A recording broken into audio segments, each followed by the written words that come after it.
এটা আমাদের বিগত 10 বছর ধরে আমাদের হচ্ছে, কিন্তু আমাদের পশ্চিমবঙ্গ ল ক্লাব যে প্রতিষ্ঠা দিবস সেটা 46তম প্রতিষ্ঠা দিবস। আচ্ছা, 8ই ডিসেম্বর। তো 8ই ডিসেম্বর যেহেতু ছুটির দিন ছিল, গভর্নমেন্ট শেরেস্তার মধ্যে আমাদের প্রোগ্রাম, সেক্ষেত্রে আমরা একটা দিন এক্সটেন্ড করে 9 ডিসেম্বর প্রোগ্রামটা করছি। আচ্ছা, এখনো অবধি কতজন রক্তদাতা রক্ত দিল? এখন পর্যন্ত আমাদের 30 জনের ওপরে চলে গেছে। এখনও আমাদের কিছু লোক নাম এন্ট্রি করে দাঁড়িয়ে আছে লাইনে।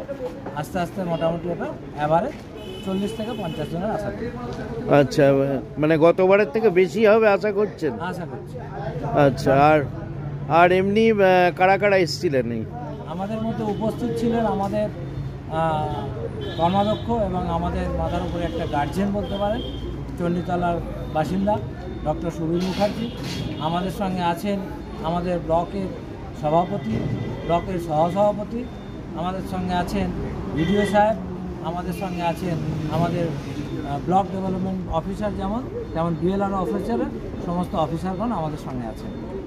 আর মোটামুটি কি দিচ্ছেন, মানে উপহার হিসেবে চারা গাছ হিসেবে আমরা শুধুমাত্র গিফটের যে চারা গাছ দিয়ে আমরা এই সবুজালয় প্রচলনটা শুরু করেছি। এটাতে কি কোনো বার্তা আছে? এখানে বার্তা বলতে ক্রমশই গাছপালা যেভাবে ধ্বংস হচ্ছে, সেজন্য আমাদের এই পলিউশন কন্ট্রোল এমন পজিশনে চলে গেছে, কখন শীত, কখন গ্রীষ্ম, কখন বর্ষা, সেটা এখন প্রাকৃতিক পর্যায়ে বিপন্ন ঘটছে। যার ফলে আমরা চাইছি যে এই সবুজালয় যেভাবে আমাদের পূর্বে ছিল, সেটাকে আস্তে আস্তে আমরা এবং এরপরে আমাদের নেক্সট যে জেনারেশন থাকবে তারা সবুজালয়ে ভর্তি করবে। আপনার নাম? আমার নাম শেখ বাবলু, আমি জেলা শাখা সভাপতি। সোমনাথ, একেবারে 10তম রক্ত দিবস এবং যেভাবে মাঝে মধ্যেই ওয়েদারের ভ্রুকুটি, সেখানে কিন্তু মানুষ রক্ত দিয়ে যাচ্ছেন এখনো অবধি, কি আশা করছেন?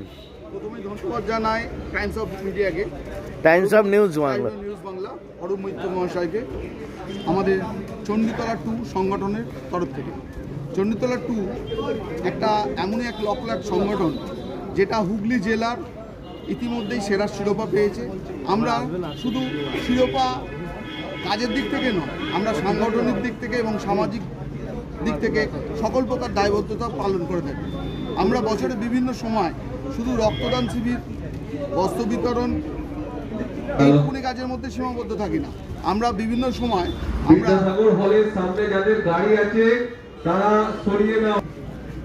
ইতিমধ্যে বছরে প্রতিবন্ধী শিশুদের হাতে ট্রাইসাইকেল তুলে দিয়েছি, সমস্ত শিক্ষার্থীদের হাতে বই তুলে যে স্বাস্থ্য পরীক্ষা বা বিভিন্ন কর্মযজ্ঞ করে থাকি। এটা মহৎ উদ্দেশ্য, শুধু আমাদের সামাজিক উদ্দেশ্য নয়, সাংগঠনিক মহৎ উদ্দেশ্য।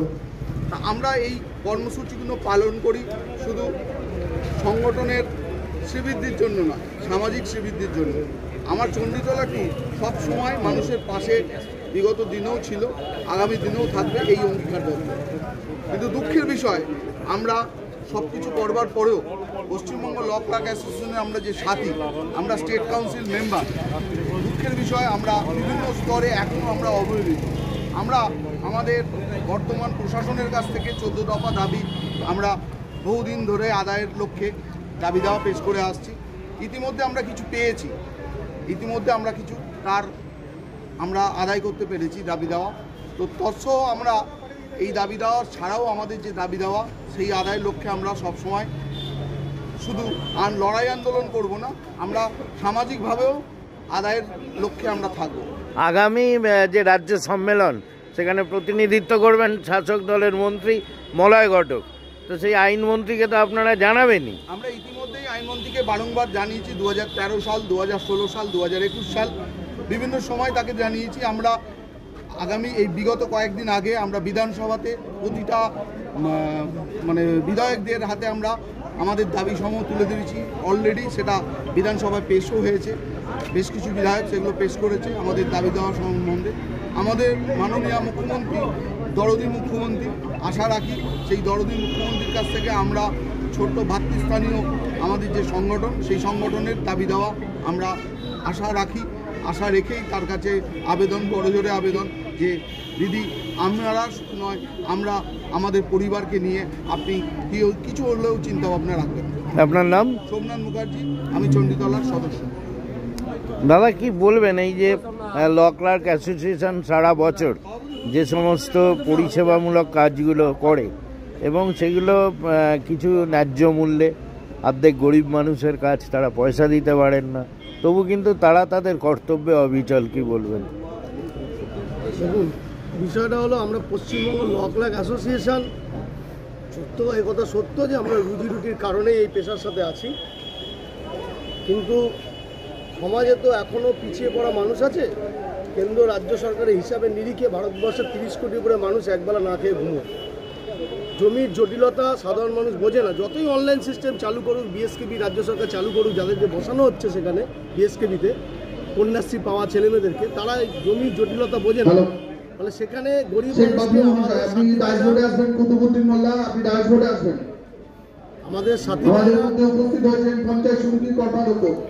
ভাইরা বিনে পয়সা কম পয়সা করে দেয়, এটা আমাদের ডিউটির মধ্যে পড়ে। আমরা মনে করি 1 টাকা যে 2 টাকা পারিশ্রমিক পেলে 1 টাকা যে 50 পয়সা তো আমাদের চলে যায়। এই মানসিকতা থেকে আমরা এই কাজগুলো করি। আপনার নাম? আমার নাম হচ্ছে সুশান্ত পাল, সম্পাদক, হুগলি জেলা পরিষদ।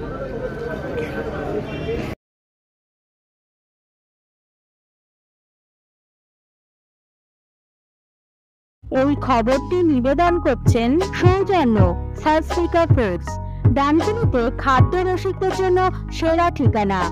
একই ছাদের তলায় পেয়ে যাবেন বিরিয়ানি থেকে রোল, চাইনিজ থেকে কন্টিনেন্টাল।